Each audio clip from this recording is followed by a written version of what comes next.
जय श्री राम। आश्यमांगलसंदानं नारायण पदाश्रितं श्रीमन्नारायणं वन्दे ईश्वरस्याजुषं श्रीमते रामानुजाय नमः। या భగవద్బంధువులారా, తిరుప్పావై వ్రతంలో భాగంగా ఇవాళ మనం 18వ భాషణానికి చేరుకున్నాము. ఇవాళ భాషలో కూడా చాలా విశేషమైనటువంటిది. ఎందుకంటే జగదాచార్యులైనటువంటి భగవద్ రామానుజాచార్య స్వామి వారికి ఈ ఉందు మనగలిత్త అనేటువంటి భాషణం చాలా ఇష్టం అన్నమాట. అయితే ఈ నిన్నటి రోజున ఏం చెప్పుకున్నాం, ఓంకారం యొక్క అర్థాన్ని తెలియజేస్తుంది ఈ 3 భాషలు. ఏంటంటే నిన్నటి రోజున ఏం భాషణం, అంబరమే తన్నీరే శోర. ఇవాళ ఉందు మనగలిత్త, రేపు పుట్టు వెనక్కిరియ, ఎల్లుండి 33 వరకు. ఓంకారం అంటే ఎన్ని అక్షరములు? ఆ, ఊ, మా. నిన్న ఆ వచ్చింది, ఇవాళ ఊ వచ్చింది. మరి రేపేం రావాలి? మరి రేపు మా రాదు కదా, ఎల్లుండి వస్తుంది. అయితే ఇక్కడ పెద్దలు ఏం చెప్తారంటే, గోదాదేవి స్త్రీ కదా, ఇవాళ భాషలో రేపటి భాషలో నీలాదేవిని మేల్కొలుపుతారు కనుక గోదాదేవి స్త్రీ స్వరూపంగా ఉండేటువంటి అమ్మవారికి గొప్ప ప్రాముఖ్యత ఇచ్చింది కనుక ఈ 2 భాషలలో నీలాదేవిని మేల్కొలుపుతుంది అని. నిన్నటి భాషలలో ఎవరిని మేల్కొల్పారు? నందగోపుణ్ణి, యశోదాదేవిని, తర్వాత బలరాముడు. ఏమన్నారు? బలరాముడు చెల్వ బలదేవ, ఆయన పాదానికి బంగారు పడియం వేసిందన్నమాట. కృష్ణ పరమాత్మ యొక్క తత్వం పరిపూర్ణంగా ఎదిగినటువంటి వారు ఎవరంటే బలరాముడు. ఎట్లాగా అంటే చతుర్ముఖ బ్రహ్మ గారు కృష్ణుడు అవతరించిన తర్వాత ఆయన కృష్ణుడిని చూసి ఆశ్చర్యపోతాడు. తర్వాత అఘాసురుడు అనేటువంటి రాక్షసుని పంపిస్తాడన్నమాట. అఘాసురుడితో ఏం చేస్తాడంటే పిల్లలందరినీ తీసుకెళ్లిపోతాడు బ్రహ్మగారు. బ్రహ్మలోకంలో పెట్టేస్తారు, పడుకుంటాడు ఆయన. అయితే ఈ పిల్లలందరూ కూడా సాయంత్రం వచ్చేసరికి ఇంటికి వెళ్ళాలంటే దూడలు ఉండవు, పిల్లలు ఉండవు. ఈ కృష్ణుడే పిల్లల్లాగా మారిపోతాడన్నమాట. ఎవరైతే కృష్ణుడితో పాటు వస్తారో పిల్లలు, ఆ పిల్లల్లాగా కృష్ణుడు మారిపోతాడన్నమాట. మారిన తర్వాత వాళ్ళ ఇంటికి వెళ్తాడు. వెళ్ళిన తర్వాత ఆ ఇంట్లో ఉండే ఆడవాళ్ళందరూ కూడా రోజు మా పిల్లలు కృష్ణుడి కంటే అందంగా ఉన్నారు, కానీ ఇవాళ కృష్ణుడు లాగానే ఉన్నారని చెప్పి యశోదాదేవికి వచ్చి చెప్తాడన్నమాట. అయితే బలరాముడు అంటాడు కృష్ణుడితోని, నిజంగా పిల్లలు లేరు కదా, నీవే కృష్ణుడిలాగా మారిపోయావు కదా అని చెప్తే అవును అని అంటాడు అనమాట. కనుక బలరాముడికి కృష్ణుడి యొక్క తత్వం పరిపూర్ణంగా తెలిసినవాడు.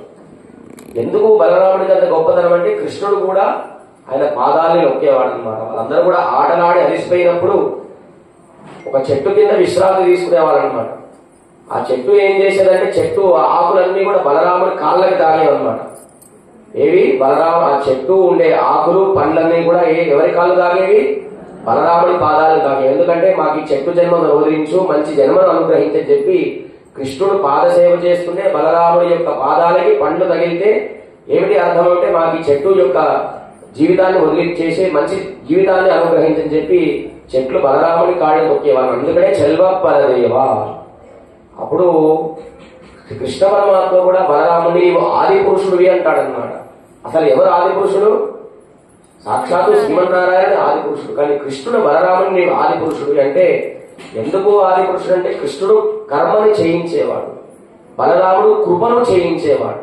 కనుక దాంట్లో నేను కర్మను చేయించేవాళ్ళు ఆది పురుషుణ్ణి, ఆ కర్మ ద్వారా కృపను అనుగ్రహించే దాంట్లో నీవు ఆచార్యుడు కనుక నీవు కూడా ఆది పురుషుడు అని చెప్పి కృష్ణుని కీర్తించేవాడు. కానీ వాళ్ళు బలరాముణ్ణి ప్రార్థించిన తర్వాత ఆయన అంటాడు, అసలైన తత్వం చెప్తాడనమాట. మీరు నన్ను ఆశ్రయిస్తే మీకు స్వామి లభించాడు. ఎవరిని ఆశ్రయించాలి?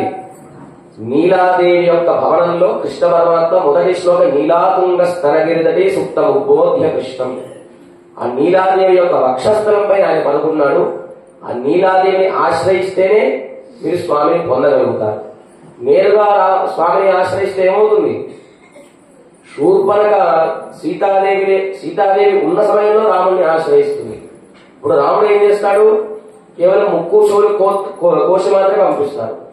అదే తాటగిరి ఏం చేస్తాడు? రాముడు తాటగిరి ఏం చేస్తాడు? చంపేస్తాడు. ఎందుకు? ఆ సమయంలో సీతాదేవి లేదు పక్కన, ఆయన బ్రహ్మచారిగా ఉన్నాడు. కానీ సీతాదేవి ఉన్న సమయంలో శూర్పణఖ వస్తే ప్రాణాన్ని తీయకుండా కేవలం ముక్కు చెవులు మాత్రమే కోశాడు. అంతేకాకుండా రాముడు వాలిని చంపిన తర్వాత వాలి ఏడుస్తూ అంటాడు, నిజంగా రామా, నిజంగా నీ పక్కన ఇవాళ సీతాదేవి ఉంటే నాకు ఈ గతి పట్టేది కాదు, ఆమె నిన్ను బుజ్జగించి నా ప్రాణాన్ని కాపాడేది అంటాడు. అంతేకాకుండా ఇంద్రుడి యొక్క కుమారుడు జయంతుడు ఆయన కాకాసర రూపంలో వస్తాడు. సీతా అమ్మవారి యొక్క వక్షస్థలం పైన పొడుస్తాడు. పొడిచినప్పుడు రాముడు బ్రహ్మాస్త్రాన్ని ప్రయోగిస్తాడన్నమాట. ప్రయోగించి బ్రహ్మరుద్ర ఇంద్రాది లోకానికి వెళ్ళిన తర్వాత ఒక్కసారి రాముడు బ్రహ్మాస్త్రాన్ని ప్రయోగిస్తే ఎవరు కూడా అడ్డు చెప్పలేదని చెప్పి ఏం చేయాలంటే చివరిగా వచ్చి కింద పడతాడన్నమాట. ఆయన ఎట్లా పడతాడంటే శిరస్సు సీతామ్మవారి పాదాలపై ఉంటాయి, పాదాలు రాముడి వైపు ఉంటాయి అన్నమాట. సీతాదేవి ఏం చేస్తుంది, పక్కన కర్రపులు తీసుకుని తల రాముడి వైపు వేసుకుని పాదాలు ఇటు వైపు వేస్తుంది అనమాట. ఆయన స్వామి ఆయన శరణాగతి చేశారు కదా, రక్షించు రక్షించు రక్షించు అని చెప్తుంది. కనుక స్వామిని ఆశ్రయించాలంటే ముందు ఎవరిని ఆశ్రయించాలి, అమ్మవారి యొక్క పురుషకారభూతురాలిగానే ఆశ్రయించాలి అని చెప్పి తెలియజేస్తుంది అనమాట. అంటే అమ్మవారికి 6 గుణములు ఉంటాయన్నమాట. ఆశ్రయిస్తుంది, ఆశ్రయింపబడుతుంది, వింటుంది, స్వామికి చెబుతుంది, పరిపక్వము చేస్తుంది, హింసిస్తుంది. మనం ఎవరిని ఆశ్రయించాలి, మన చేత ఆశ్రయింపబడుతుంది. ఆమె ఎవరిని ఆశ్రయిస్తుంది, స్వామిని ఆశ్రయిస్తుంది. మనం చెప్పే కోరికలన్నీ కూడా వింటుంది, విని స్వామికి చెప్తుంది. మనం ఎన్నో పాపాలు చేస్తాం, నేరుగా స్వామికి వస్తే క్షిపామి అంటాం. కనుక మనలో హింసని తొలగిస్తుంది, దాన్ని పరిపక్వము చేసి స్వామికి చెప్తుంది అనమాట. కనుక అమ్మవారికి 6 లక్షణములు ఏంటి, ఆశ్రయిస్తుంది, ఆశ్రయింపబడుతుంది, వింటుంది, వినిపిస్తుంది, హింసిస్తుంది, మన కర్మని పరిపక్వము చేస్తుంది, మన కోరికల్ని. ఇది అమ్మవారి యొక్క లక్షణములు అన్నమాట. ఇవాళ పాశురం 18వ పాశురం 1, 8 కలిపితే ఎంత, 9. అంటే చాలా గొప్ప విశేషమైనటువంటి పాశురం. సంఖ్యాశాస్త్రంలో 9కి చాలా పెద్ద స్థానం ఉందన్నమాట. మీరు 9 ఎన్నిసార్లు హెచ్చించినా కలిపితే ఏమొస్తుంది, 9 1 9, 9 2 18, 1 8 కలిపితే అట్లా ఎన్నిసార్లు హెచ్చించుకుని వెళ్ళినా 9 వస్తుంది అన్నమాట. కనుక అటువంటి మన రాముడు కూడా అవతరించిన తిథి నవమి తిథి రోజు అవతరించారు. అంటే 1 8 అంటే 1 అంటే పరమాత్మ, 8 అంటే ఈ ప్రకృతి. భూమి ఆపహ అనరహ వాయు కం మనః అహంకార ఇదీయం మే విన్నా ప్రకృతి రష్టధ. ఈ ప్రకృతితో సంబంధమైన జీవుడు ఎప్పుడు కూడా ఎవరిని ఆశ్రయించాలి, 1 అనేటువంటి సంఖ్య కలిగిన పరమాత్మని ఆశ్రయించే ఉండాలని చెప్పి 18 యొక్క అర్థం అన్నమాట. మనకి మొత్తం ఎన్ని పురాణాలు ఉన్నాయి, 18 పురాణాలు. మనకి మహాభారతం మొత్తం ఎన్ని పర్వములు, 18 పర్వములు. శ్రీమద్ భాగవతంలో కూడా 18వ అధ్యాయంలో వామనావతారం గురించి కీర్తించారు కనుక అది చాలా గొప్పది. శ్రీమద్ రామాయణంలో కూడా ప్రతి 18వ సర్గకు ఒక విశేషం జరుగుతుందన్నమాట. కనుక 18 అనే సంఖ్య చాలా గొప్పదని చెప్పి ఇవాళ దాంట్లో నీలాదేవిని ఆశ్రయించేటువంటి మేల్కొల్పేటువంటి దాన్ని ఈ గోపికలందరూ కూడా చెప్తారు. అకారం అంటే ఓంకారం అంటే ఎన్ని అక్షరములు, ఆ ఊ మా. ఆ అంటే ఎవరు, సాక్షాత్తు భగవంతుడు, అకార శబ్దవాచ్యుడు పరమాత్మ. మధ్యలో ఉండే ఊ ఎవరు, మధ్యలో ఉండేవారు ఊ అంటే ఎవరు, లక్ష్మీదేవి. ఆ తర్వాత చివరిలో మా అనేవాడు జీవాత్మ. ఈ మా ఆని ఆశ్రయించాలి, మధ్యలో ఎవరు ఉండాలి, ఊ ఉండాలి. అందుకని ఇంగ్లీష్ లో స్త్రీలను ఏమంటారు, ఉమెన్ అంటారు కదా. ఊ శబ్దంతోనే వారు కూడా మాట్లాడారన్నమాట. ఈ ఊ ద్వారానే అమ్మవారిని ఆశ్రయించాలి. కనుక మన ఈ తెలుగు ప్రాంతంలో యుద్ధకాండని యుద్ధకాండ అంటారు, తమిళ ప్రాంతంలో ఊ యుద్ధకాండ అంటారు అనమాట. ఏ కాండ, ఊ అంటే సీతాదేవి లంకలో ఉండగానే యుద్ధం జరిగింది, ఊ యుద్ధకాండ అంటారు అనమాట.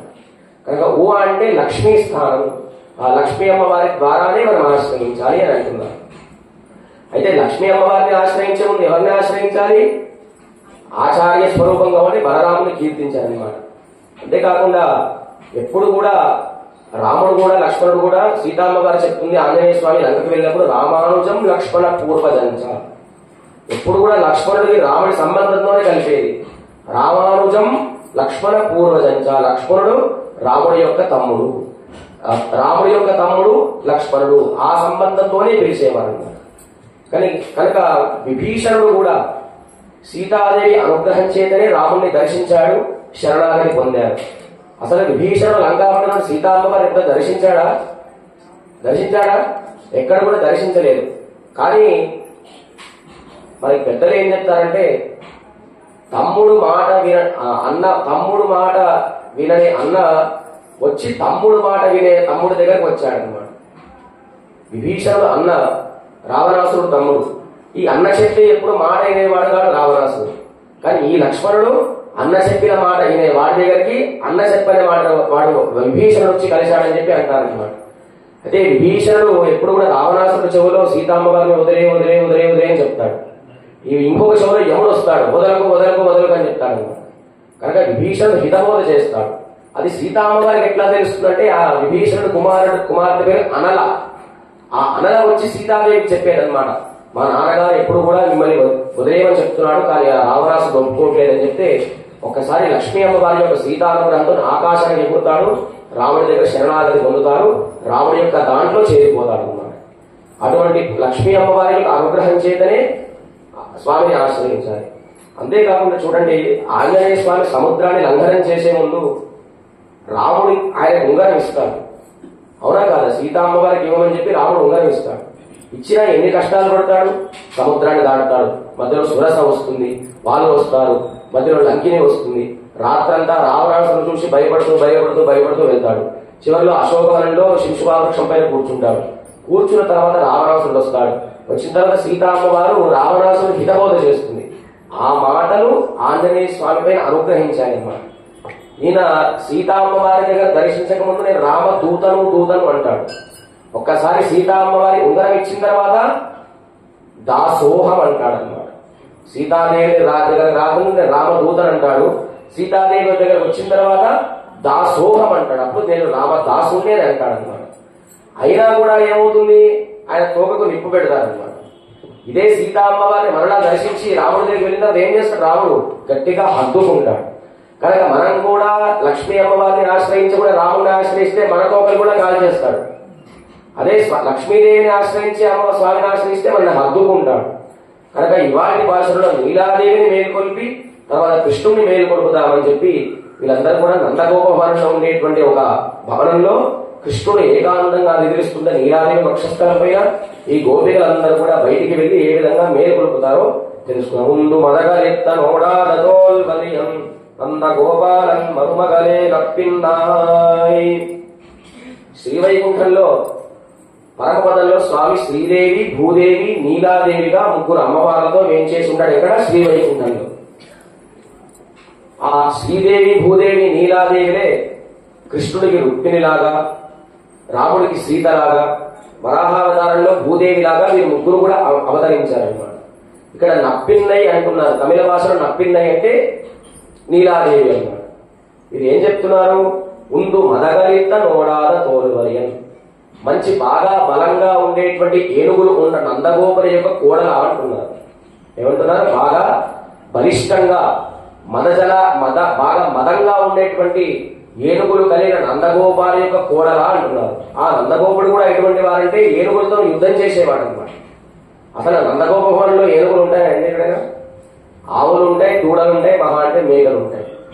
మరి వీరు ఎందుకు ఇట్లా అంటున్నారు? బాగా మదించిన ఏనుగులు కలిగిన వాడు ఎట్లా అంటే, ఈ నందగోపుడు వసుదేవుడు ఇద్దరు కూడా మిత్రుడు అన్నమాట, మంచి ప్రాణమిత్రుడు. ఈయన దగ్గర ఏనుగులు ఉంటే ఆయన దగ్గర ఉన్న ఏనుగులు ఉన్నట్టే. ఈ నందగోపుడు ఈ దూడలు ఆవులు అన్ని వెళ్తుంటే వసుదేవుడు కూడా ఏనుగులు దాంట్లో వదిలేసేవాడు అనమాట. వాళ్ళ యొక్క మైత్రి ఎటువంటిదంటే పాలు నీళ్ళ లాంటిది. ఇప్పుడు మనం పాలు తీసుకొస్తాము, నీళ్ళు అనుకుంటాయంట మా రంగు బాలేకపోయినా మమ్మల్ని మీలో కలుపుకున్నారంటే ఆ నీళ్ళు అంటాయి. సరే మాలో కలుపుకుంటే మా రంగు కూడా మీకు వచ్చేస్తుంది అంటాయి అనమాట. ఆ పాలు పొంగినప్పుడు ఏం చేస్తాయి? పాలు కోపం వస్తుంది అనమాట. ఇంతసేపు ఏమో మమ్మల్ని ఆశ్రయించాయి, ఒక్కసారి మాలో కలిసిపోయిన తర్వాత ఆవి రూపంలో పైకి వెళ్ళిపోతున్నాయి అని చెప్పి వాటికి కోపం వస్తే మనం ఏం చేస్తాం? పాలు పొంగి కాస్త నీళ్లు చల్లుతాం అనమాట. అప్పుడు అవి కిందికి వెళ్ళిపోతాయి. అట్లా పాలు నీళ్లు ఏ విధంగా కలిసి ఉంటాయో ఈ నందగోపుడు వసుదేవుడు కూడా అట్లాగే కలిసి ఉంటాయి. మరి ఎందుకు బలరాముడిని ఆశ్రయించి నీలాదేవిని ఆశ్రయిస్తుందంటే గురువుని ఆశ్రయించాలి. పాము ముంగీస కొట్లాడుకుంటాయి. అది కొట్లాడుకున్నప్పుడు ఏం చేస్తుంది? ముంగీస అక్కడ దాంతో యుద్ధం చేయదు. అది ఎక్కడి నుంచి అయితే వస్తుందో అక్కడికి తీసుకెళ్తున్నాడు పాము ముంగీస పోట్లాడుతున్నప్పుడు పాము ఉన్న చోట ముంగీస పోట్లాడదు. పరిగెత్తుడు అది ఎక్కడైతే ఉంటుందో అక్కడికి తీసుకెళ్లిన తర్వాత ఒక ఆకును కొరుకుతుందట ముంగీస. ఎందుకంటే పాము కాటేసినప్పుడు ఆ విషం దానికి అంటకుండా ఆ మొక్క కాపాడుతుంది అన్నమాట. ఒకసారి పాములో విషం పోతే ఏమవుతుంది? ఈ ఉడుము వెళ్ళి ముంగీస వెళ్ళి పామును కాటేస్తుంది. కనుక మన శరీరం కూడా పాము లాంటిది. ఈ శరీరంలో విషం పోవాలంటే ఏం చేయాలి? ఒక గురువుని ఆశ్రయించాలి. కనుక బలరాముని ఆశ్రయించి నీలాదేవిని మేల్కొల్పుతున్నారు. ఆ నందగోపుడికి మంచి ఏనుగులు ఉండేవి, ఆ ఏనుగులతో యుద్ధం చేసేవారు వీరందరూ కూడా అని అంటున్నారు. నందగోపుడి యొక్క భవనంలో ఎన్ని ఏనుగులు ఉన్నాయి? 2 ఏనుగులు ఉన్నాయి. బలరాముడు, కృష్ణుడు అని యుద్ధం చేసేవాడు, మంచి సామర్థ్యం కలిగిన వాడు అని అంటున్నాడు. మరి కృష్ణుడు ఎక్కడ యుద్ధం చేశాడు ఏనుగులతో అంటే కువలయాపీడం అనేటువంటి ఏనుగుని ఓడించి నీలాదేవిని పొందినాడు అని చెప్పి అంటున్నారు. అని ఎట్లాగా అంటే ఈ కువలయాపీడం, ఈ ఏనుగు కూడా ఈ జన్మ ఎందుకు వచ్చిందంటే పూర్వం జరాసంధుడని ఉండేవాడు. ఈ కంసుడు యొక్క మేనమామ. ఎవరండి? కంసుడు యొక్క మేనమామ గారి పేరు జరాసంధుడు. ఆయన రాజ్యంలో ఈ ఏనుగు ఉండేదన్నమాట. ఆ ఏనుగు ఏం చేసేది? ఎప్పుడు కూడా బాగా పొగరుగా ఉండేది. దాన్ని వదిలిపెడితే బయటకు వచ్చేసేది అనమాట. అప్పుడు కంసుడు బాగా యవ్వనంలో ఉన్నప్పుడు జరాసంధుడు ఆ కువలయాపీడం అనేటువంటి ఏనుగుని కంసుడికి ఇచ్చేస్తాడనమాట. ఇచ్చిన తర్వాత అస్థి ప్రాప్తి అనేటువంటి 2 కుమార్తెనిచ్చి వివాహం చేస్తాడు. జరాసంధుడికి ఎంతమంది కుమార్తెలు? అస్థి, ప్రాప్తి. ఆ 2 నుంచి పెళ్లి చేసి ఈ ఏనుగును కూడా ఇచ్చేస్తాడనమాట. అసలు ఈ ఏనుగుకి ఆ జన్మ ఎట్లా వచ్చిందంటే 3 మహర్షులు ఉండేవారు. దాంట్లో ఏక, ద్విత, త్రిత అనే 3 మహర్షులు ఉండేవారు. దాంట్లో చివరి ఆయన త్రితడు. ఆయన ఒకసారి శ్రీరంగానికి స్వామి యొక్క దర్శనం కోసం వెళ్తే బాగా ఈ ఏనుగులాగా ఉండే ఒక ఆయన మనిషి వచ్చాడనమాట. లావుగా ఉండే, బాగా మదంగా ఉండి, ఈయన ఈ మహర్షి ఎక్కడైతే వెళ్తున్నాడో ఆయన తోసేసి వెళ్ళిపోతాడు ఆయన, లావుగా ఉండే. అప్పుడు ఆ మహర్షి అంటాడు, నీకు వచ్చే జన్మలో ఏనుగు లాంటి జన్మ వస్తుంది, బాగా మదించని ఏనుగు జన్మ పుడతామని చెప్పి అంటారనమాట. ఆయనే ఈ కువలయాపీడంలాగా అవతరించాడు. ఆయన ఏం చేశాడు కృష్ణుడు అంటే కంసుడు పంపిస్తాడనమాట ఏనుగుతో యుద్ధం చేయడానికి. కృష్ణుడు ఏం చేస్తాడు? దాని యొక్క దంతాల్ని పట్టుకొని ఇరిచి అవతల పడేసి దంతాల్ని మెళ్ళో వేసుకుని వెళ్తాడనమాట. ఆ విధముగా కువలయాపీడం అనేటువంటి ఏనుగునితో యుద్ధం చేసి ఓడించినటువంటి నందగోపుడి యొక్క కుమార్తె కోడల అంటున్నారు. నప్పిన్నై ఉండు మదగలిత్త నోడాల తోల్వలిగల్ నందగోపాలన్ మరుమగలే నప్పిన్నాయి. నప్పింద అంటే పిరాటి అంటే కోడలు అన్నమాట. భారతీయ సనాతన ధర్మం ప్రకారం కోడలు ఎప్పుడు కూడా పెళ్ళైన తర్వాత తల్లిగారి పేరు చెప్పుకోదు. ఎప్పుడు చెప్పాలి? అత్తామామల పేరు చెప్పిన తర్వాతనే అత్తామామల పేరు మామగారి పేరు చెప్పిన తర్వాత తల్లిగారి యొక్క ఇంటి పేరు చెప్పాలి. కానీ ఇప్పుడు ఎట్లా ఉంది? అత్తగారి ఇంట్లో ఏ జరిగినా మా తల్లిగారికి ఫోన్ చేసి చెప్తారు. కనుక ఎట్లా తెలుస్తుంది? రామాయణంలో కూడా ఆంజనేయ స్వామి వచ్చినప్పుడు సీతాదేవి చెప్తుంది, నేను స్నుషా దశరథస్యాహం, నేను దశరథ చక్రవర్తి కోడలిని. తర్వాత తన తండ్రి జనక మహారాజు గారి పేరు చెప్తుంది. 3వ పేరు రాముడి పేరు చెప్తుంది. ఎందుకంటే సీతాదేవి అంటే నిజంగా దశరథ చక్రవర్తి బ్రతికి ఉంటే నేను ఇక్కడ అశోకవనంలో ఉండేదాన్ని కాదు. దశరథ చక్రవర్తికి అంత బలం ఉందన్న. ఇంద్రుడు పైన యుద్ధం చేస్తే కిందకు చూసేవాడు, దశరథ చక్రవర్తి ఎప్పుడు వస్తాడు కాపాడతాడని చెప్పి. అంత గొప్ప యుద్ధ పరాక్రమం కలిగిన వాడు దశరథ చక్రవర్తి. ఆయనకి నేను స్పృశ అంటే కోడల్ని. ఏ కోడల్ని? పెద్ద కోడల్ని. తర్వాత జనక మహారాజు గారి యొక్క పేరు చెప్తుంది. ఎందుకు జనక మహారాజు గారి యొక్క పేరు 2వ వరుసలో చెప్తుందంటే మా తండ్రి ఉన్నా ఆయన జ్ఞానం ఎప్పుడు జ్ఞాని కాబట్టి నా గురించి ఎప్పుడు పట్టించుకునేవాడు కాదు. కనుక నిజంగా దశరథ చక్రవర్తి ఈనాడు జీవించుంటే నాకు ఈ స్థితి పట్టేది కాదని చెప్పి ముందుగా దశరథ చక్రవర్తి పేరు, తర్వాత జనక మహారాజు పేరు, చివరిలో నేను రాముడి భార్యని 3వ వరుసలో చెప్పింది. ఎందుకు రాముడి పేరు ముందే చెప్పొచ్చు కదా అంటే ఆయన కాస్త కోపం అనమాట. ఇంతకాలం అశోకవనంలో ఉన్నారే, కనీసం బాధ్యత లేకుండా ఇంత దూరం రాలేదని చెప్పి కోపంతో 3వ వరుసలో చెప్పింది. కనుక ఇక్కడ నప్పిన్నై అని అంటున్నారంటే నందగోపుడి యొక్క కోడల అని అంటున్నారు. అయితే అక్కడ ఉండేటువంటి వారందరూ కూడా నందుడికి కోడలే అనమాట. ఎందుకు? శ్రీ కృష్ణ పరమాత్మకి అందరూ కూడా భార్యలు లాంటి వాళ్ళు కనుక ఈమెని విశేషంగా నప్పిన్నై పిరాట్టి అంటున్నారు. అంటే పిరాటిలో విశేష స్థానం కనుక ఓ నందగోపురి కోడల అని ముందు మదగలిత్త నోడాల తోల్వలియం నందగోపాలన్ మరుమగడే నప్పిన్నాడు అని చెప్పి నీలాదేవిని మేల్కొలుపుతున్నారు. అప్పుడు ఆమె లోపల నుంచి ఏమంటుందంటే మీరందరూ కూడా ఇంత అర్ధరాత్రి మీరు ఎందుకు వచ్చారు? కృష్ణుడు ఏకాంతంగా పడుకున్నాడు, ఆయన చెప్పాడే నాకు మీరు వస్తారని చెప్పి. కానీ కాస్త తెల్లవారిన తర్వాత మేల్కొల్పుతామని చెప్పి వీళ్ళు బయట నుండి తెల్లవారడానికి గుర్తులు చెప్తున్నారనమాట. ఏమని? నందగోపాలన్ మరుమగలే నప్పిన్నాయ్ కోడి అడైత్తనగాన్. అమ్మా బయట కోడి అడైత్తనగాన్ మాధవి పందల్ మేల్ పల్గాల్ కుయిలడంగల్ కూవినగా. బయట కోళ్లు కూస్తున్నాయి, మాధవీలత అనేటువంటి వృక్షం పైన కోయిలలు కూస్తున్నాయి. ఇది తెల్లవారడానికి గుర్తు. సాధారణంగా మనం కూడా కోడి కోస్తే తెల్లవారిని అనుకుంటాం కదా. ఇక్కడ వీళ్ళ ఒక కోడి కాదు, 5 లక్షల మంది కోళ్ళు వచ్చి ఇంటి ముందు కూస్తున్నాయి. ఇక్కడ కోళ్ళు ఎవరంటే ఆచార్యులు అని అర్థం అన్నమాట. కోడి ఏం చేస్తుంది? మీరు ఎంత పెద్ద బియ్యం కుప్పలు వేసినా దాని రత్నాలు వేసినా ఏం చేస్తుంది? రత్నాలు తీసి అవతల పడేస్తుంది, కేవలం బియ్యం గింజలు మాత్రమే స్వీకరిస్తుంది. కనుక ఈ కోళ్లు కూడా, ఈ ఆచార్యులు కూడా ఈ ప్రకృతిలో ఉండేటువంటి సమస్త భోగ విషయాలు విసర్జించి జ్ఞానాన్నే సముపార్జించేవారు కోళ్లు కనుక ఒక్క కోళ్లు కాదు, నీ ఇంటి దగ్గరే, నీ గుమ్మం బయటనే 5 లక్షల కోళ్లు వచ్చి నీ చెవి దగ్గరే కూస్తున్నాయి అని చెప్పినా నువ్వు లేవట్లేదా అని కోళ్లు కూస్తున్నాయని గుర్తు చెప్పారన్నమాట. సరే, అది కూడా గుర్తు కాదనుకున్నారు. తర్వాత మాధవి పందల్మేల్ పల్గాల్ కూయడంగల్ కూవిరహాల్, నీ ఇంటి పెరటిలో మాధవీలత అనేటువంటి వృక్షం ఉంది, ఆ వృక్షం పైన కోయిలలు కూస్తున్నాయి. మరి ఈ కోకిలలు ఎవరంటే ఆల్వార్లు అన్నమాట.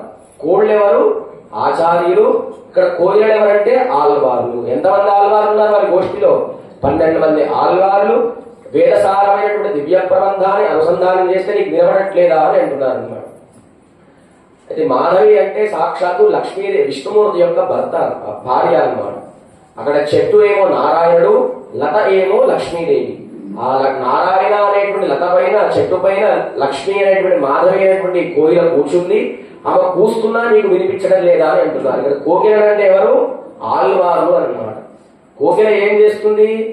అది గుడ్డు పెట్టినా ఎక్కడ పెడుతుంది? తన దగ్గర పొదిగించుకోదు, కాకి దగ్గర పెడుతుంది. కనుక ఈ జీవుడు కూడా స్వతంత్రుడు కాదు, ఎప్పుడు కూడా పరతంత్రుడే. తన ఆధీనంలో ఏదీ ఉండదు. ఆల్వార్లు కూడా అటువంటి వారే. ఈ జ్ఞానం అంతా నాది కాదు, భగవదనుగ్రహం ద్వారా వచ్చిందని చెప్పి కోకిల ఏ విధంగా కాకిపైన ఆధారపడుతుందో ఆల్వార్లు కూడా ఈ సంసార విషయం పైన ఆధారపడకుండా పరమాత్మని ఆశ్రయించేవారు కోకిలలు. కోకిల ఏం చేస్తుంది? మామిడి చెట్టు వృక్షాన్ని తింటుంది, చేదుగా ఉంటుంది. అది చేదుగా ఉండేటువంటి విషాన్ని తిని మనకి మంచి మాటను అందిస్తుంది. ఈ ఆల్వార్లు కూడా మనకు అర్థం కాదనటువంటి వేదానంతా కూడా వారు అవపోసనం బట్టి మనకు కోకిల లాంటి కూతలాంటి ఇచ్చేటువంటి మంచి జ్ఞానాన్ని ఇచ్చేటువంటి వారెవరు? ఆల్వార్లు. అటువంటి కోకిలందరూ కూడా మీ ఇంటి ముందు మాధవీలత పైన వృక్షం పైన కూర్చొని అందరూ కూడా కూస్తున్నారు అని అంటే ఇంకా లేవట్లేదన్నమాట. మాధవి పందల్మేల్ పల్గాల్ కూయడంగల్ కూవినగా పందారు విరడి ఉన్మైత్తునని పేరు పాడ. ఇలా ఎన్ని గుర్తులు చెప్పినా రాకపోయేసరికి సాధారణంగా చూడండి, ఆ తాళం పెప్పకి చిన్న రంధ్రం ఉంటుంది. ఆ రంధ్రంలో ఇట్లా కళ్ళు పెట్టి చూస్తున్నారు మన లోపల. ఇప్పుడు వారు ఎట్లా ఉన్నారంటే కృష్ణుడు యొక్క వక్షస్థలం పైన, ఆ కృష్ణుడు వక్షస్థలంపై, ఆ వక్షస్థలం పైన కృష్ణుడు పడుకున్నాడు. ఒక చెయ్యి ఇట్లా ఉంది, ఇంకో చెయ్యేమో మెడపై కృష్ణుడు పడుకున్నాడు అనమాట. ఈ చేతిలో ఒక బంతి ఉందన్నమాట. ఆ బంతి ఎట్లా ఉందంటే తామర పుష్పాలు ఎంత ఎర్రగా ఉంటాయో నీలాదేవి యొక్క చెయ్యి అంత ఎర్రగా ఉంది. ఆమె చేతిలో బంతి ఉంది. రాత్రంతా మీరు బంతలాట ఆడుకున్నారనమాట. ఆ బంతి ఏంటంటే ఈ భూమండలమే ఒక బంతి. ఆ భూమండలంలో ప్రకృతి, ఈ జీవుడు ఎప్పుడు కూడా ఉంటాడు. ఈ నీలాదేవి ఏం చేస్తుంది? మన వాళ్ళు వచ్చారంటే వాళ్ళని అనుగ్రహించడని చెప్పి స్వామి పైన బంతి విసురుతుంది అనమాట. ఆయన ఏం చేస్తాడు? చీచి వీడు ఎన్నో పాపాలు చేశారని చెప్పి బంతి తీసి నీలాదేవి పైన వేసేస్తారు అనమాట. ఆ విధముగా ఒక చేతిలో నీలాదేవి బంతిని పట్టుకుంది, ఒక చేయి వక్షస్థలం పైన కృష్ణుడు పడుకున్నారు అని చెప్పి మీరు ఇద్దరు ఏకాంతంగా పడుకుంటే ఎట్లా? నీవే విధంగా నిద్రాదశలో కృష్ణుడిని అనుభవిస్తున్నావు, మేము కూడా అట్లాగే అనుభవిస్తాము అని అంటున్నారనమాట. అని చెప్పి నీ యొక్క నడక సౌందర్యాన్ని మేము చూడాలమ్మా, నీ యొక్క అంద సౌందర్యాన్ని చూడాలి అని చెప్పి మాధవి నందగోపాలని మరుమగలే నప్పినాయి కోడి ఎడై తనగాన్ మాధవి పందల్మేల్ పల్గాల్ కూరడంగల్ కూరగాన్ పందారు ఏడు ఉన్మైత్తురని పేర్పాడ. ఆ నీలాదేవి యొక్క జుట్టు బాగా ఇరబోసుకుంది, మంచి పుష్పాలు పెట్టుకుంది. ఆ పుష్పాల యొక్క వాసన బయటికి వెదజల్లుతుంది. సాక్షాత్ కృష్ణుడే గంధ స్వరూపుడు. అటువంటి సర్వగంధ స్వరూపుడైన కృష్ణుడు పక్కన ఉండగా నీ యొక్క కేశములలో పెట్టుకున్న పుష్పాల వాసన బయటికి వెదజల్లుతుంది. మేము రెండో భాషలో ఏం చెప్పాము? మలరెట్టు నాముడయం పుష్పాలు పెట్టుకోము. తల్లి పిల్లవాడు తింటేనే ఏ విధంగా తల్లి భోజనం చేస్తుందో మేము కూడా స్వామిని ఆశ్రయిస్తేనే మా చేత ఆశ్రయింపజేయాలి నీవు. కనుక మేము స్వామిని అనుభవించకుండా నీవు ఏకాంతంగా ఇట్లా అనుభవిస్తున్నావు అని చెప్పి ఆ పుష్పాల యొక్క గంధము వాసన బయటికి వెదజల్లుతుందని చెప్పి ఆ లోపల చూస్తే ఏకాంతంగా కృష్ణుడు నీలాదేవి ఇద్దరు కూడా పడుకున్నారనమాట. అప్పుడు నీలాదేవి అంటుంది, నేను రానండి, మీరే తలుపులు తీసుకొని వచ్చే అంటుంది అనమాట. మేము రామమ్మా, నీవే రావాలి. ఎందుకంటే నీ వస్తుంటే నీ కాళ్ళ పట్టీల శబ్దం మాకు వినిపించాలి, నీవు నడుస్తూ వస్తుంటే నీ చేతి గాజుల శబ్దం మాకు వినిపించాలి, నీ వస్తుంటే నీ నడక సౌందర్యం మేము చూడాలి, నువ్వు ఒక్కసారి ఆ దర్వాజాన్ని పట్టుకుంటే నీ యొక్క చేతి స్పర్శ మాకు కలగాలని చెప్పిన వెంటనే నీలాదేవి వచ్చి తలుపు తెలుస్తుంది. తర్వాత వీరందరూ కూడా లోపలికి వెళ్లి ఆ స్వామిని ఆశ్రయించేటువంటి దశ రేపు ఉంటుందన్నమాట. ఇవాళ భాషణం అంటే భగవద్ రామానుజుల వారికి చాలా చాలా ఇష్టం అన్నమాట. ఎందుకంటే తిరుప్పావై ఉపన్యాసం చెప్పమని రామానుజుల వారికి పూర్వకాలంలో పెద్దలు అడిగితే ఆయన పుస్తకాలు తలపైన పెట్టుకుని పక్కన పెట్టేసేవారు అన్నమాట. ఆ గోదాదేవి ఎంతో ప్రేమతోని ఒక నాయికగా, ఒక తల్లిగా, ఒక చెలికత్తగా తాను కృష్ణుని అనుభవించి తన ఈ తిరుప్పావై ద్రావిడ ప్రబంధాన్ని అనుగ్రహించింది. అటువంటి తిరుప్పావై అర్థాన్ని నేను చెప్పడం ఏమిటని చెప్పి పుస్తకాలకు నమస్కారం చేసి పక్కన పెట్టేవారు అన్నమాట భగవద్ రామానుజుల వారు. అయితే ఆయన సన్యాసుల్లో ముఖ్యమైన వాడు కనుక సన్యాసుల యొక్క కర్తవ్యం ఏంటంటే వారు ఎప్పుడు కూడా భిక్షాటన చేసే జీవించాలి. భిక్ష కూడా ఎట్లా చేయాలి, ఇవాళ ఉండాలి, రేపటికి ఉంచుకోకూడదు, ఇవాళ వస్తువు ఇవాళ అయిపోవాలి. అట్లా రామానుజుల వారి తిరుప్పావై 30 పాశురాలు పారాయణ చేస్తూ ఇంటింటికి తిరుగుతుండేవారు అన్నమాట. ఇట్లా ఈ 18వ పాశురం వచ్చేసరికి వారు గురువు గారి ఇంటికి చేరుకున్నారు. వారి గురువు గారి పేరు పెరియనంబి, వాళ్ళ అమ్మాయి పేరు అత్తుళ్ళాయమ్మ. ముందు మనగలిత్త నోడాద తోలువేలే అని చెప్పి పాశురం చెప్పి పాత్ర పెట్టిన వెంటనే ఆ పెరియనంబి గారి యొక్క కుమార్తె అత్తుళ్ళాయమ్మ గారు తలుపు తీస్తే ఇక మూర్చిది కింద పడిపోయారు. సాక్షాత్తు నీలాదేవి వచ్చి ఈ విధంగా కాజులు, ఆ కాళ్ళ పట్టీలు, మంచి కేశాలని పుష్పాలు ధరించి వచ్చిందో తన గురువు యొక్క కుమార్తెను కూడా నీలాదేవిలాగా భావించి కళ్ళు తిరిగి కింద పడిపోయారు. అంత గొప్ప పారవశ్యం చెందిన వారు భగవద్ రామానుజుల వారు కనుక ఇవాళ భాషను వారి కంటే చాలా చాలా ఇష్టం అని చెప్పి ఇవాళ ఎవరెవరిని మేలుకొల్పింది, నీలాదేవి మేలుకొల్పింది. ఆ నీలాదేవి ఏం చేస్తుంది, మీరే తలుపులు తీసుకుని రండి, అట్లా కాదు నీవే రావాలని చెప్పి నీలాదేవిని అనుగ్రహించమని చెప్పి వీరందరూ కూడా ఇవాటి భాషల్లో అమ్మవారిని కోరుతారన్నమాట. రేపటి రోజున ఆ ఇద్దరు కూడా ఏ విధంగా పడుకుంటారు, ఏ మంచం పైన పడుకుంటారు, చుట్టూ ఏ పరికరాలు ఉంటాయి వాళ్ళు పడుకునే సమయంలో రేపటి భాషలో గోదాదేవి వాళ్ళని మేలుకొల్పుతుంది. ఇవరి ఆ ఊ మానం 2వ అక్షరం ఊకారవాచమైన లక్ష్మీ అమ్మవారిని పురుషకార భూతురాలుగానే మనం స్వామిని ఆశ్రయించాలి. కనుక ఆలయానికి వచ్చినప్పుడు ముందుగా ఎక్కడ దండం పెట్టుకోవాలి, ధ్వజస్తంభం దగ్గర సాష్టాంగ నమస్కారం చేయాలి, తర్వాత ప్రదక్షిణం చేయాలి. చేసిన తర్వాత ఎవరిని దర్శించాలి, క్షేత్ర పాలకుడైన ఆంజనేయ స్వామిని దర్శించాలి. దర్శించిన తర్వాత ఎక్కడికి వెళ్ళాలి, అక్కడ గోదాదేవి సన్నిధిలో ఆల్వారాచార్య సన్నిధి ఉంటుంది. ఆ సన్నిధిని దర్శనం చేసుకున్న తర్వాత వెంటనే ఇక్కడ లక్ష్మీ అమ్మవారిని దర్శించుకోవాలన్నమాట. ఆ లక్ష్మీ అమ్మవారిని దర్శించిన ఇక్కడికి వచ్చి ఎవరిని దర్శించాలి, ద్వారపాలకుని చండ ప్రజలు నమస్కారం చేసి లోపల నేరుగా స్వామిని చూడ కింద ఆ పాదపీఠం నుండి శిరస్సు వరకు పాదాలని ఆశ్రయించి తర్వాత అభయహస్తాన్ని, ఆ కోదండాన్ని, తర్వాత రాముడి యొక్క దివ్య తిరుముఖ మండలం తామర పుష్పాల రేఖలమైన సౌందర్యం కలిగిన కళ్ళులని, రాముడి యొక్క ముఖారవిందాన్ని, సీతాదేవి లక్ష్మణ స్వామిని దర్శించిన తర్వాత ఇది దర్శన క్రమం అని చెప్పి మన గోదాదేవి ఈ తిరుప్పావై దివ్య ప్రబంధంలో అనుగ్రహించింది. సాధారణంగా మనకి ఆకలి వేయకపోతే టాబ్లెట్ వేసుకుంటాం ఆకలి వేయడానికి, కానీ అంతా భోజనం చేసి ఆకలి వేయకుండా ఆకలి తీర్చేలాంటి వేదసారభూతాన్ని మనకు తిరుప్పావై 30 పాశురాలు అనుగ్రహించింది గోదాదేవి. ఇది వరుస క్రమం అన్నమాట. ముందుగా ధ్వజస్తంభానికి నమస్కారం చేయాలి, ఆంజనేయ స్వామికి నమస్కారం చేయాలి, తర్వాత గోదాదేవి, లక్ష్మీదేవి, చండ ప్రచండలు, తర్వాత లోపల ఉండేటువంటి గర్భాలయంలో ఉండే స్వామిని ఆశ్రయించాలి. తర్వాత తీర్థం తీసుకోవాలి. తీర్థం కూడా సాధారణంగా తీసుకొని చేతికి తలకు రాసుకుంటారు. తీర్థం తీసుకున్న తర్వాత చెయ్యి కడుక్కోకూడదు, అది ఎంగిలి తీర్థం కాదు, అది సాక్షాత్తు పాద తీర్థం కనుక తీర్థం పైన తీసుకోవాలి. తీర్థం అని శబ్దం చేయకూడదు అనమాట. తీర్థం తీసుకున్నప్పుడు 4 తలకుండా తీర్థం తీసుకోవాలి. తర్వాత మిగిలిన తీర్థం తలకు రాసుకోకూడదు. ఒకవేళ అభిషేక తీర్థం ఇచ్చారనుకోండి ఏమవుతుంది, మీరు పడుకుంటే మీ తలకి చీమలు పడతాయి. కనుక తీర్థం ఇచ్చినప్పుడు ఎప్పుడు కూడా రాసుకోకుండా పక్కన చేతులకో ఈ పొట్టకో రాసుకోవాలి. శఠారి వచ్చినప్పుడు వంగి నమస్కరించాలి. మీరు లోపలికి వెళ్తారా, వెళ్ళాక అటువంటి నమ్మాల వాళ్ళ భగవంతుడి యొక్క పాదాలే బయటికి వచ్చినప్పుడు ఒకసారి స్వామి యొక్క పాదాలు చేసుకునేటట్టు ఏమవ్వాలి, ఒకసారి ఒళ్ళంతా ఇట్లా గగురుపాటు పెడదాం. కదా తీర్థం వచ్చినప్పుడు తీసుకోవాలి పైనుండి. శఠారి వచ్చినప్పుడు 2 చేతులు నమస్కరించి ఆ శఠారి శిరస్సు పైన ఉంచిన తర్వాత ప్రసాదాన్ని స్వీకరించి ఇంటికి వెళ్లాలని చెప్పి గోదాదేవి ఈ వరుస క్రమాన్ని దివ్య ప్రబంధ తిరుప్పావైలో అనుగ్రహించిందన్నమాట. ఏమేం గుర్తులు చెప్పారు, కోళ్లు కూస్తున్నాయి, కోకిలలు అరుస్తున్నాయి. కోళ్ళు అంటే ఎవరు, ఆచార్యులే కోళ్లు. కోకిలలు ఎవరు, ఆళ్వారులే కోళ్లుగా ఉన్నాయి కనుక నీవు మేల్కొని రావాలని చెప్పి ఇవాళ నీలాదేవిని మేల్కొల్పారనమాట. ఇవాళ ఈ భాషలలో దివ్యక్షేత్రం ఏమిటంటే తిరునరయూర్. ఏం క్షేత్రం అండి, తిరునరయూర్. దీనికే కల్ గరుడ సన్నిధి అని పేరు అనమాట. ఇప్పుడు చెప్పిన క్షేత్రంలో గరుడ సేవ చాలా గొప్పది. అది ఎంత గొప్పది అంటే ఇప్పుడు వాహనం ఇక్కడ పెట్టారనుకోండి, 4 మోస్తారు. ఆ క్షేత్రంలో. కొంచెం బయటికి వెళ్తే బరువు ఎక్కుతుందంట, 15 మంది మోస్తారు. అట్లా కాస్త బయటికి వెళ్తే 100 మంది మోస్తారు. ఆలయం చుట్టూ ప్రదక్షిణ చేసినప్పుడు ఈ గరుడ వాహనాన్ని 128 మంది మోస్తారు అన్నమాట. వాళ్ళ ఎదురుగా స్వామి ఎదురుగా హంసవాహనంపై లక్ష్మీ అమ్మవారు ఎదురుగా వెళ్తుంది అన్నమాట చుట్టూ. మరి వచ్చే క్రమంలో 128 మంది మోస్తారు. లోపలికి వచ్చి చివరికి ఇక్కడ పెట్టేస్తారు, 4 పెట్టేస్తారు అనమాట. అక్కడ దివ్యక్షేత్రంలో గరుడ సేవ చాలా గొప్పదన్నమాట. కనుక ఇవాళ నివాసంలో నీలాదేవిని మేల్కొల్పారు కనుక అక్కడ జరిగేటువంటి గరుడ సేవలో హంసవాహనం పైన అమ్మవారు ఎదురుగా వెళ్తుంది, స్వామి ఎదురుగా వస్తారనమాట. అక్కడ ఉండేటువంటి స్వామి పేరు ఆ క్షేత్రం ఏంటి తిరునరయూర్, దాని పేరు నాచియార్ కోయిల్ అని పేరు అనమాట. అందరు కూడా నమస్కారం చేసుకొని ఆ దివ్య దేశం ఉండేటువంటి స్వామిని అందరు కూడా ప్రార్థన చేద్దాం. ఓం శుల్కపురవాసాయ మంజులవల్లి సమేతాయ సుందర పరిపూర్ణాయ శ్రీనివాసాయ నమః.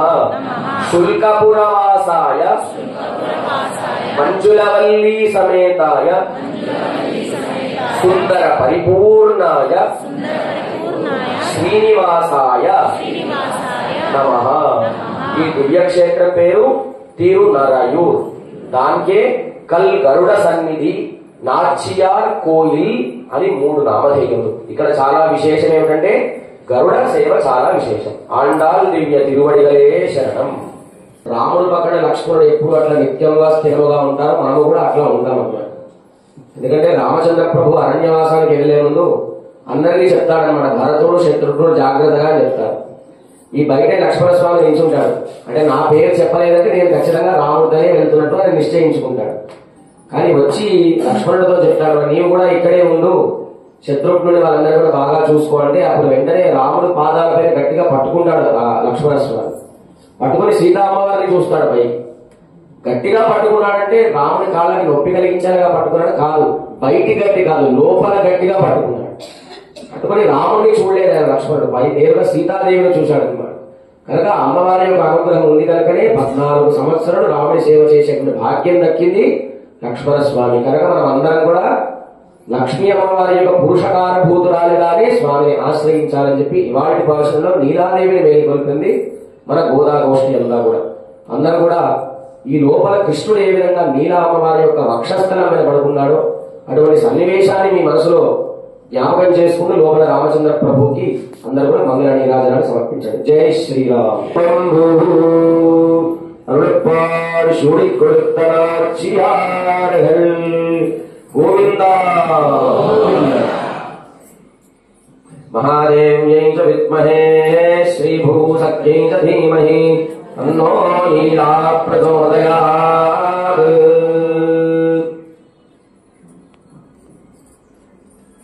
सर्वदेश